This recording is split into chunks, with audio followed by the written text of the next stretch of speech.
it's all about your early adopters. It's finding those people inside the enterprise that are champions, that are enthusiasts, that are influencers. You find them, you give them the tools, you celebrate them, you give them the resources, and let them be the change makers.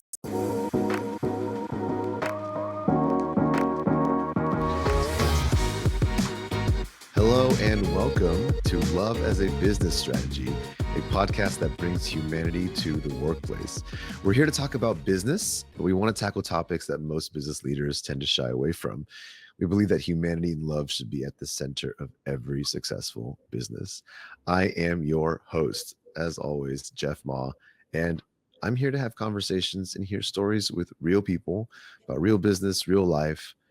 My guest today is passionate about empowering leaders to build organizations that find balance between people and profit and takes a holistic approach to problem solving. Diane Hare, founder and CEO at BizLove, is an entrepreneur, former Big Four management consultant, board member for Nano Nuclear, and MBA graduate with nearly a decade of Fortune 500 experience at Ernst & Young, specializing in purpose-driven enterprise transformation. Diane has big business experience with an entrepreneurial edge. A visionary leader, Diane sees business as a powerful vehicle for sustainable change. She believes that to make impact in the world at a large scale, people and profit need to be part of the conversation. I love that. Finding the harmony and balance between business and love, or profit and people, is what sits at the foundation of her strategic consultancy she calls BizLove. So I'd like to welcome Diane Hare to the show. How are you, Diane? I'm very good, Jeff. Thank you for that introduction. It's always humbling when you hear your own introduction read to you. It's very uncomfortable at times, yes, but it's important. It's important. People need to know what you've done. Appreciate that. There's an obvious synergy here. BizLove, love as a business strategy. There's some keywords that you and I both revolve around, resonate on. So I'm excited. I'm excited to connect. But I like to start all of my interviews with a simple question about you personally, and it's around your passion. What is your passion, Diane, and where does it come from? Wow. All right. I would say transformation is really the crux of my passion. Biz and love is the way that I do it, but watching people evolve and change and reach their highest potential is really what the work is all about. Both in not only professionally, but personally, I'm a big champion for transformation. And the way that I think about it is it's only sustainable if you transform from within. I love it. Diving in, I mean, already I can't help it, but like BizLove, a lot of what you talk about is putting people like into the solutions, like talking about putting people and solutions kind of together, and also more around, as I mentioned in your introduction, just like bridging kind of people and profit. And so this is something that if people have followed us, like Love as a Business Strategy, kind of going back, this is all like language we've like used along the way. So when you shared that, I was like blown away that we could like kind of meet in the sea of like different thoughts in this world. So I want to hear from you though. Like I only know the Cliff's notes. So like what is BizLove to you, or what is it exactly? And kind of elaborate on that a little bit for me. Yeah. So biz is short for business, and it stands for what you would consider metrics, capital markets, shareholders, high growth. And love is the avoidance of fear. So it's when there's no fear and you're operating from a place of abundance, and you're operating in, you're making decisions for the collective good of all. That's what love stands for in our BizLove. So when those two come together and you work with them as principles that are typically polarized, especially in the Western corporate America, you can look at things and solve problems in a different way that not only deliver short-term gains, but long-term impact. And that's really, you'll see a lot of these polarities playing at BizLove, and that's on purpose. That's how the world works. That's how business works. And that's why we create solutions that find that balance as well. Speaking my language, I love everything I hear. I'm curious, coming through like, various different corporate environments and coming into entrepreneurship, but just from your experience, how did you come across BizLove? Like, how did you come from, I mean, I know from my line of work, this is not a default way of operating. This is not something that's widespread yet. So how did you come through what you've gone through and still come out the other end kind of preaching this stuff, working on this stuff, helping others with this stuff? Like, where does your story, like your origin story, come from? Yeah. Oh man. So there's a professional side of my origin story that I can tell you, but the personal side is just as powerful. And I think this is true for leaders who lead big enterprises. It's, like I said, transformation from within is what makes you capable to lead. And that comes from your personal and professional life. So I'll start with my personal life. I came up as a competitive athlete. I played Division I soccer. I was always ambitious and always used to tell my parents, I grew up in Poughkeepsie, but I would tell them, I'm going to be a big businesswoman in New York City one day. From like a very young age, I just had this vision that I would do that. So when I graduated, the first place I went to was Manhattan. I am definitely one of those people who works their way up. I never really got a proper kind of job offer from Ernst & Young. I came in as a contract worker. I figured out a way to come through the back door. To pay my rent in New York City, I bartended for 2 years. So I was always hungry and always knew I was capable of something bigger, but I don't have the pedigree that most consultants from Big Four have. And so as I was coming through the ranks and I went to get my MBA, and then I landed a job in EY strategy practice, which is like the most emerging kind of like top tier consulting practice at EY at the time. I remember making it there and then looking around and being like, so this is what this is all about. This is all we have to offer. I was a little disappointed in the way we approached client projects, enterprise transformations. We were working with the Fortune 100, Fortune 500, the top most impressive companies in the world. And the way we were approaching them was just very short-sighted, only half the equation. I didn't see how we could truly drive impact.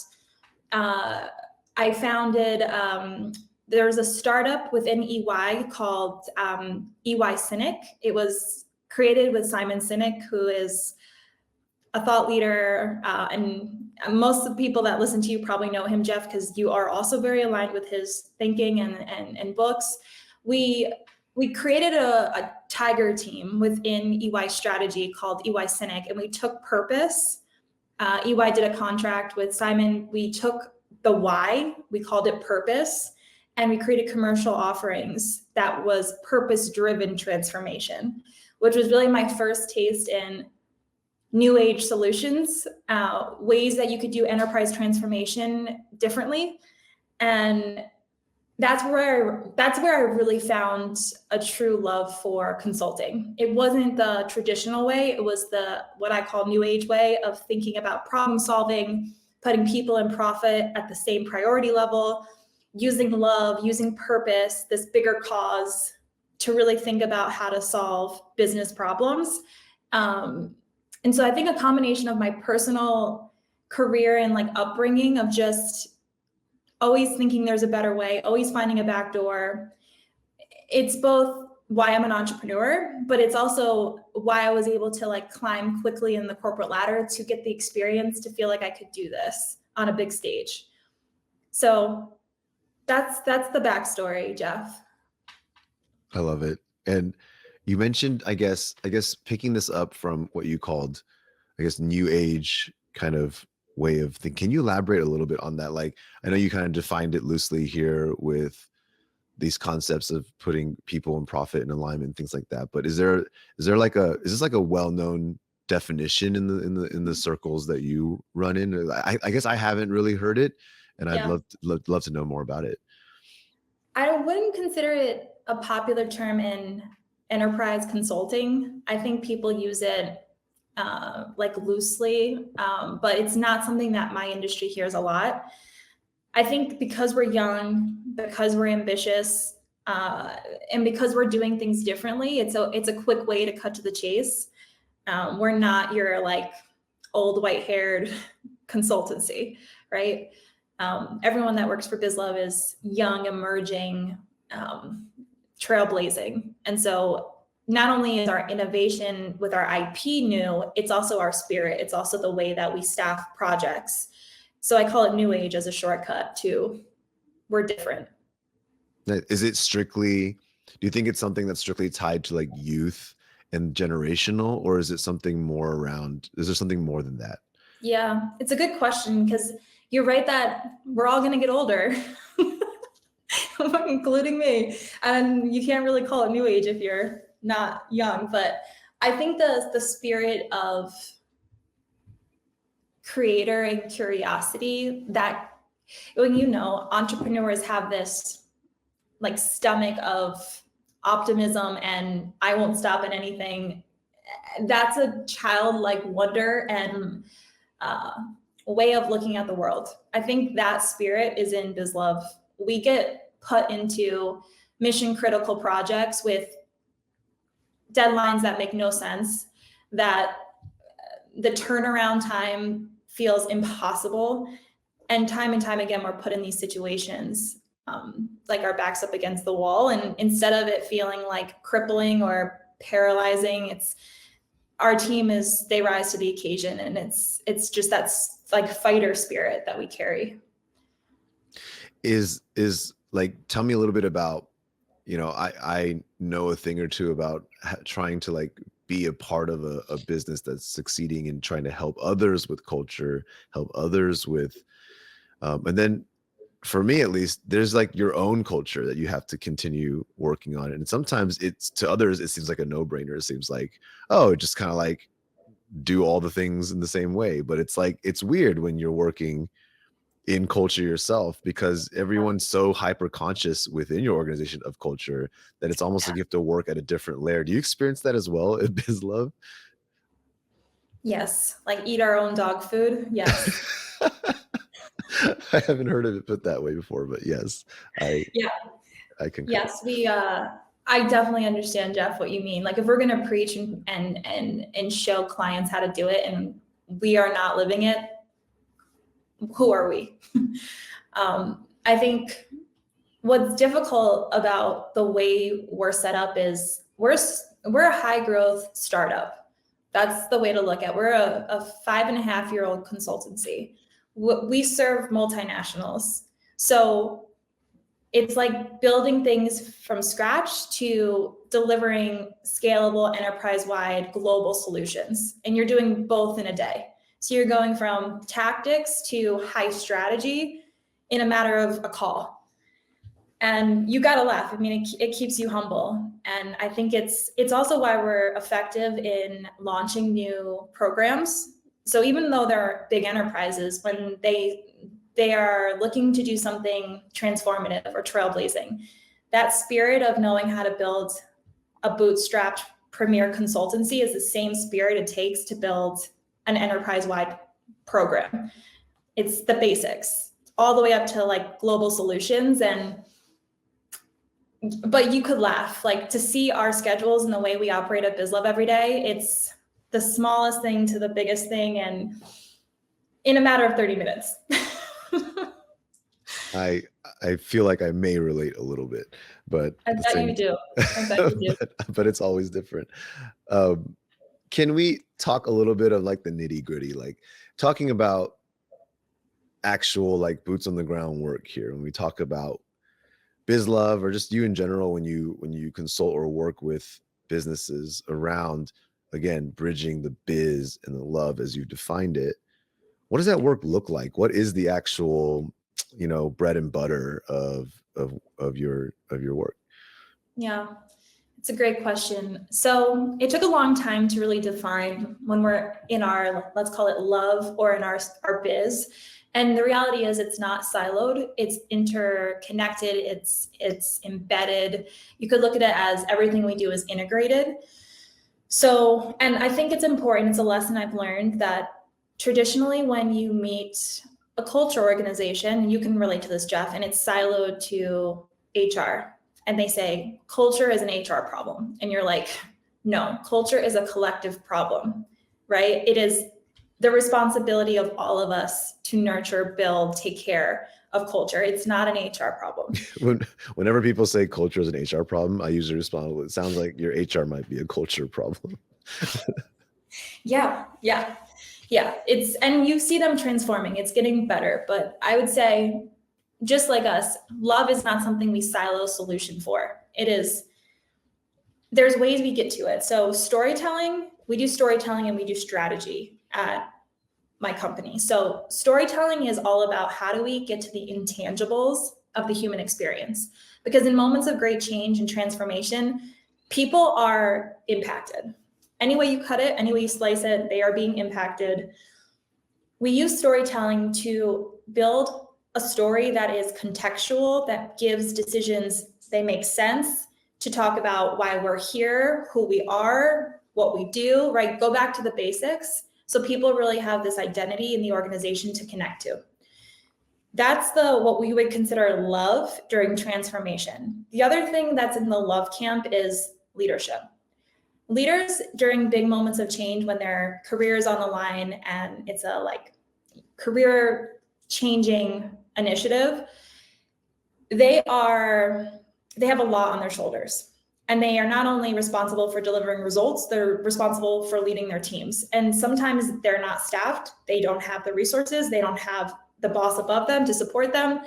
We're very much the person behind the leader in their corner, not only enabling their team, but enabling them. And I think that's really important and things that consultants typically don't do, but we actually create tailored solutions for the leader so that they can have a platform as much as we do it for the enterprise and the team. So that's the love side. Strategy and biz is all about KPIs, delivering on milestones, roadmaps, playbooks. It's all of the consulting tools, techniques that you would see in a traditional house. But we're doing it step by step, locked arm. So there'll be a consulting strategist and a storyteller working side by side, taking one source truth, one source content or business strategy and bringing it to life. And so in that way, we're not copywriters, we're storytellers, and it's very different. And the strategist is always intentional and moving with clarity, which is also very important. And so that is really the combination. During moments of chaos and change, we can drive this unity and clarity across, and it makes a difference. So hopefully that gave you a sense. That's a very quick version. I love that. I think that makes a lot of sense. And that storytelling concept really resonates with me. I think it's needed for sure when it comes to really having change be impactful and carried through. I think my head always does this, but it goes to kind of the problem areas, the worst case scenarios, the other outliers and stuff. But I can't help but think about a lot of change initiatives put a lot of care in with good intent into planning and logistics and communication, even all these things that, kind of check the box and make sure everyone's aligned, everyone has, the why, and even the storytelling at times.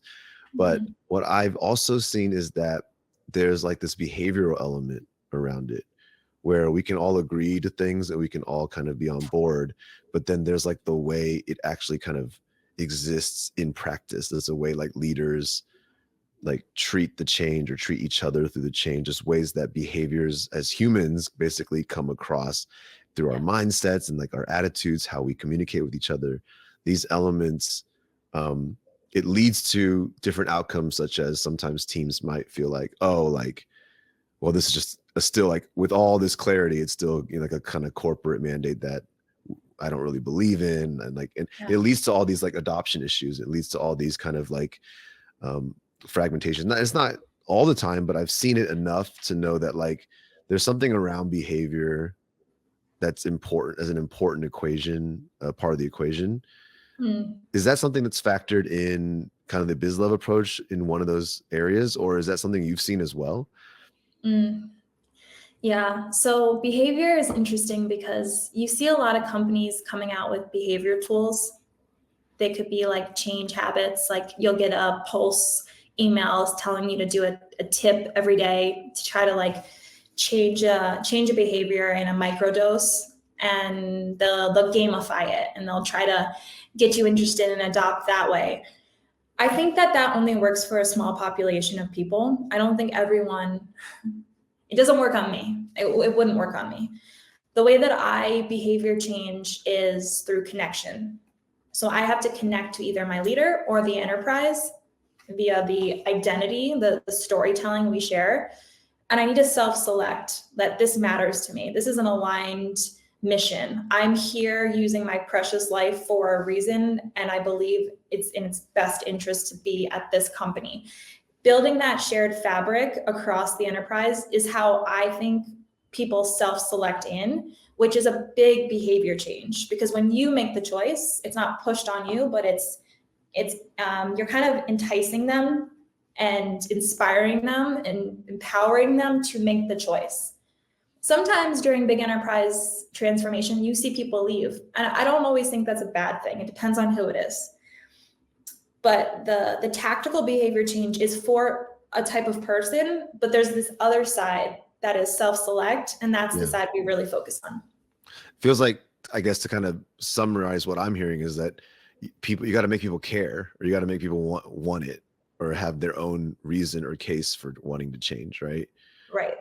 So that's a huge challenge at times, right? Like, I guess, is that something like, do you come in to these things often saying, you know what, we're only going to get X% of these people to actually care, and like we're expecting the others to like be like kind of demotivators, or like in the way, or detractors from what we're doing? Like, what does that look like when I mean, again, I may be speaking from my own bias and personal experience, but like changing, like getting people to like want something differently, inherently care more about something, can be a different, like larger challenge of its own, or a completely sometimes you just can't get people on board, or at least it feels that way. What's your perspective or approach on that? Yeah. So when I worked with Simon, he taught me a really important principle, and it was all you need is your early adopters to hit a tipping point.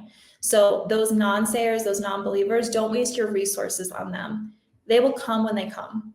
It's all about your early adopters. It's finding those people inside the enterprise that are champions, that are enthusiasts, that are influencers. You find them, you give them the tools, you celebrate them, you give them the resources, and let them be the change makers. As a consultancy, you're already an external coming in, and you could be seen as foreign. So it's really important that you actually identify the folks inside the organization, and you don't worry about the people who are not coming on board. You actually ignore them. And you only focus on your early adopters. I like that answer quite a bit. I think it's easy to get, I think as a human, I think the human reaction is to care a lot about the people who are kind of naysaying. It's hard for us to sleep at night with all the naysayers Totally. kind of ringing through our heads. So that's a powerful kind of like reminder. Agree with the approach. Maybe easier said than done, but it's also important to keep that in mind, like that. Yeah.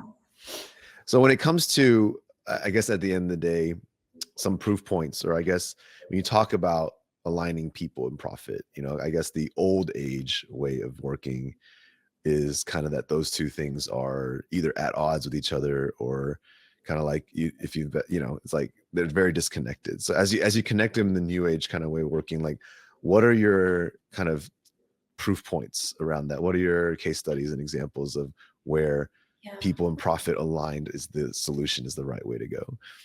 Yeah. One of the things that we created that I was really proud of was we created a culture dashboard, but it was measured by business KPIs. So we had these 4 behaviors. It was for one of our oldest clients that we rolled out. And They were called behaviors. They weren't your traditional soft values. They were more hard hitting in the sense that they were like focused on the market, focused on the customer, which gave us this leverage point that I really liked because it was easier to find business impact. So we defined the 4 behaviors, and then we went and we found business KPIs that are proof points to living that behavior. And at the end of the day, we had a really holistic kind of pulse on, we say we live these behaviors, but do they actually make impact at the end of the day on the business? And being able to show the CEO something fresh, something different, something holistic that he just really hasn't seen measurement on was really fulfilling, and it was very well adopted. And I don't see a lot of culture folks doing that, right? Because sometimes the values are like, be nice to everyone or treat everyone like you want to be treated, but that doesn't help the business performance connect. So I now take a different approach to culture. When I'm defining, call it values or behaviors, I make sure they're balanced. I make sure that you can find the impact for employees, but you can also find the impact for customers, because I know at the end of the day, if we can measure that, it will actually be adopted at the executive leadership level, and then we can inspire those from the bottom up to join. And I think that is important for culture change. It has to feel balanced, it has to feel tangible. Otherwise, only half the employees will actually live the behavior. Like you've seen it, Jeff. They'll ask, what's this for? This is wasted resources. Why are we doing this? It's so soft, it's so emotional.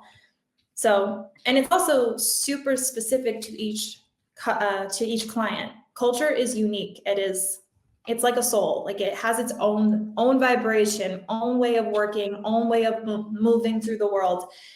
I see a lot of consultants using similar frameworks or similar words, and they carry it over to the next client. And it's like, you have to take an artist view to culture. Everything is unique, precise. You have to start from square one. You can't come in with your own authorship. It's all about extracting and sourcing something new. And I think that's an artistry that's not usually found in consultants. It's usually found in writers or a different talent. And that's why storytellers are at the table with us, because we tap into them when it's time to do that work. Very, very cool. What would you say with every culture being so different, what would you say is the one thing they all have in common the most? Despite being so different, so unique, when you walk into an organization, what can you expect to understand about their culture already? I can expect that they have both an equal, healthy dose of both love and fear coexisting in their enterprise. They're both always present. And it's all about which one is winning over what. Like in the human experience, love and fear is always around us. It's like, which one are you choosing today? Same thing in enterprises. Wow, nice. I think that was like, I don't have a better word for it. That's like a very epic answer. It feels like it's like out of a movie script or something. So thank you. I like that. Appreciate that, Jeff. So it's been, wow, time has already flown by. So here we are. I really, really enjoyed the conversation. I feel like your perspective has been incredibly valuable for me, and I know to the listener as well, because this is something that I already believed in very much, obviously coming to this conversation, but to hear how you've evolved it and how you've grown it and kind of found your approach has been super awesome to see. And I have so much more to learn. So appreciate you coming on the show and sharing all of this. It's been awesome.